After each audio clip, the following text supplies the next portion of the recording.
Hello everyone, Tina here. Thank you so much for joining me for Try It Out Tuesday. Well, today we are using the Sundae Afternoon stamp set from Simon Says Stamp. This is actually part of their brand new Rainbows release. If you missed the release, I'll link a video at the end where you can check out a few more projects using some items from it. But I love sweets, and so we're going to make a sweet friendship card today. We're going to start off by stamping with Memento ink. We're stamping on some alcohol marker friendly cardstock. This is actually one of those sheets from the P13 stamping pad. Love these little sheets. But I stamped the sundae that has the spoon. There's lots of sundaes in this set. And I chose the one that had the spoon. I stamped the cherry and the strawberry and then the extra spoon. We are going to actually take that strawberry and stamp it one more time. I'm actually stamping with my Memento ink. And for some reason, I don't know why my stamp pad's upside down, but it's filthy. And I'm kind of embarrassed about that. So don't look at it. But my images are ready to color in. Now I'm going to play a little music while I color in. I'm going to use my Copic marker, so I did list them in the top left corner today. But as I color, I will play some music, and then when I'm done coloring, I will catch you back.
Okay, coloring is all done, and I love how yummy this looks.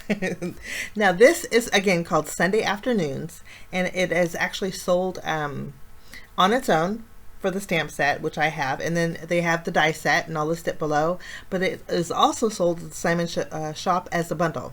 So I'll list all three below if you guys want to check it out, but it's some fun Sundays in here. Okay, I did add foam adhesive after I fussy cut out my images, and we're going to set those aside so they're ready to go. In the meantime, I have some black cardstock that I covered with some double-sided tape. If you have double-sided adhesive sheets, you could do the same thing. But I'm going to take a bold hello die from C&CT stamp and die cut this out 3 times with some black cardstock with the adhesive behind it.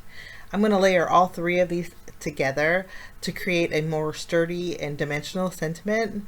And then I did this earlier and then added glossy accents over the top of my sentiment, so it's nice and shiny. Kind of looks like a patent leather, but just to save a step. So in the pictures, when I did take pictures, it wouldn't be cloudy. I wanted it to be nice and shiny. So that's my sentiment, first part of it. We're going to set this die aside and then work on our background.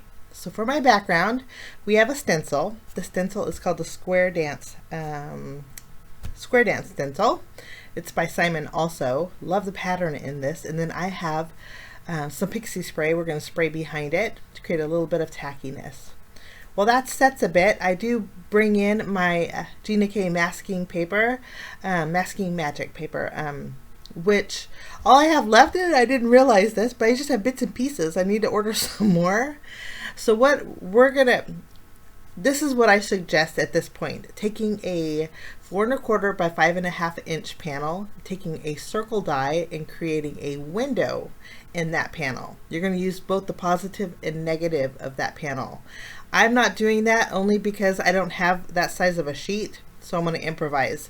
I'm going to take my circle, which is what you would do if you die cut out your panel, place it on a card front panel, a little bit towards the top, making sure it's centered, press it down really good, and then we're going to take our stencil and add it over the top here. I'm going to go ahead and place this on top of my panel, and then we'll grab our craft mat. Now when you grab your craft mat at this point, tape down your stencil because you want to keep that in the same spot for when we do the reverse masking. I'm taking my Pumice Stone Distress Oxide ink and going over my background. And then once we add that, we'll remove the stencil or flip it over, and we have a pretty square dance stencil background. Next, I'm going to take the negative part of the mask and line it up over the circle, keeping the circle there just so I know where to position this at. This is where you would add the negative masking card front panel instead of the frame, if you're following me. We'll press this down really good, and then I can remove the inside circle, and we have basically a blank circle. Now we're going to do reverse stenciling with this using some Versamark ink. So I cleaned off my stencil. We're going to go ahead and wipe down our craft mat here, take our panel, and then line up our stencil on our background. Since we're doing the reverse stenciling, we want to make sure that it's lined up in the position that it was before. And then I do still have that circle frame around there, so you would have your mask. With the mask, it's going to be a little bit hard lining it up, but if you make a hinge with that stencil, it'd be easier to layer it down. Okay, next you can see I created a huge mask. I have some 3M Post-it note tape. I went around the edges of my stencil so I didn't hit my panel. That's where your masking paper would come in handy. I save you all that Post-it note tape. Okay, I'm going to add some white embossing powder over the middle window area where we added Versamark ink. We're going to melt the embossing powder. And once this is melted, I'm going to let it cool down, and then we're going to remove our mask. I'm removing that little frame, but you would remove the entire card front panel mask that you've created. Okay, I think it's nice and cool. We're going to, oh, you know what? Before we remove that circle frame or your mask, let's add our distress ink. For the inside, we're going to just add our pumice stone darkening. So it's basically the opposite of what we did on the outside of the frame, and I love this effect. Now, I think I ruined it by adding the darker ink. The darker Oxide ink is frayed burlap, and it wasn't the same gray as the pumice stone, but I'm going to try and lighten it in just a minute. But I did buff away the ink from my embossed area. I'm going to remove my circle mask here, or frame, and you can see how dark that is. I went from a gray to a brown, and I don't like it. So we're going to take a baby wipe, and we are going to lighten up everything, including the area inside the window. The color that, and you'll see in the pictures, the color pulled back way back. I'm going to go ahead and let this dry since I oversaturated. Let the oxidation work, and in the meantime we're going to create a panel using a stitched rectangle die. We're going to run that through the die cutting machine and then place it in our MISTI. I did end up using my heat gun to dry my panel because I did, like I said, lighten it up a bit. But I'm going to go ahead and stamp the second part of my sentiment that says, "May your day be as sweet as you are." Since my paper's pretty much warped, I used a piece of fun foam and filled in my entire background with it. This way we can just remove the release paper and then add this to our card base. And then we do have a little bit of a border. Okay, once we center this, I did add adhesive, remember, behind all my colored in images. We're gonna remove it, release paper off of our Sundae and place that on our panel. Now this is the hello. I'm going to add the H to the Sundae portion, so I did need to balance it by adding some small strips of foam adhesive behind the L and the O, just so it stays stable and it's nice and level. I added two strawberries next to the Sundae, and then we're going to top the Sundae with a cherry, and then I'm going to add a little adhesive to one end of the spoon and tuck that underneath our Sundae dish. Next, we're going to add some moonshine sequins. These are from C&CT Stamp. And last but not least, we're going to add a little extra sparkle too using my diamond stickles. What I did was went over the sprinkles on the Sundae, and then also I went over the sequins. This is the diamond stickles here. I went over the sequins too, just because there's holes in them, and just to tie all the little sparkle all together. But this is my project today, guys, using the C&CT Stamp Sundae Afternoon stamp set. Super fun. Actually, the whole release, it's called Rainbows.